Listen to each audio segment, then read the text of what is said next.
And before I start, though, I know you know this, but I thought I'd announce it anyway. Again, that reintroduce you to Jill Tora, recently promoted Treasury Manager, and took over effective last week, I think. So welcome her to that new role. She'll do as good a job in that position as she's done as our budget manager for the last 4 years and plus. So welcome. Congratulations. The July investment report, I'll ask Jill to, she still doesn't get out of her Vanna White duties for the time being, though, but soon we will be flip-flopping those, and I will be Van White for Jill.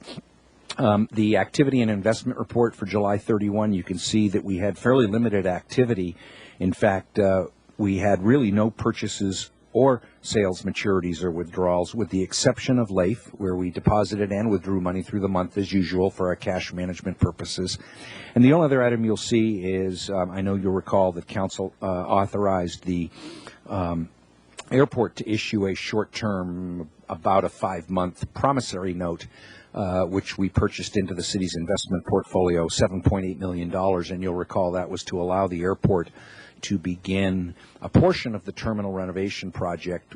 This particular portion of it had to do with the joint use rental car facility, and this $7.8 million short-term promissory note will be repaid to our investment portfolio in November. Do you have that one on a slide, Joe? Well, we've got that right. It's what we're looking at there.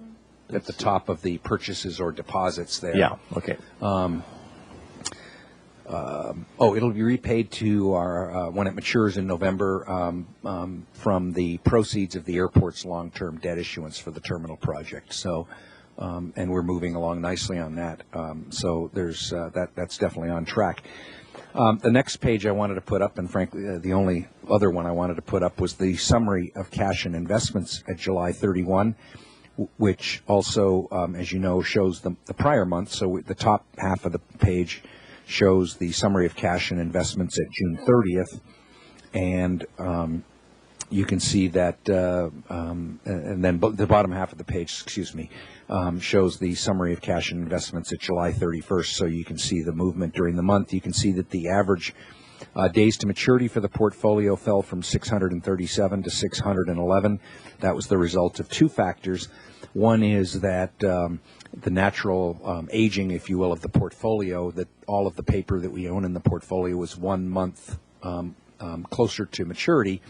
And the other piece of it is that our LAIF balance, which is a 1 day to maturity and therefore has a very significant impact on our average days to maturity for the entire portfolio, fell from $34.7 million to $29.3 million, and that roughly $5 million swing or decrease in the LAIF balance in the month has a significant impact on lowering the overall average days to maturity, because, as you can see, everything else is in the average days to maturity. All the other categories are over 100 days, and some of them as long as 800 days, but the LAIF is 1 day. So we did finish the month with total cash and investments of just over, almost, I should say, $166.4 million, the bulk of which is still, as always, in our federal agency bond issues. So that concludes my report. I'd obviously be glad to answer any questions. Any questions?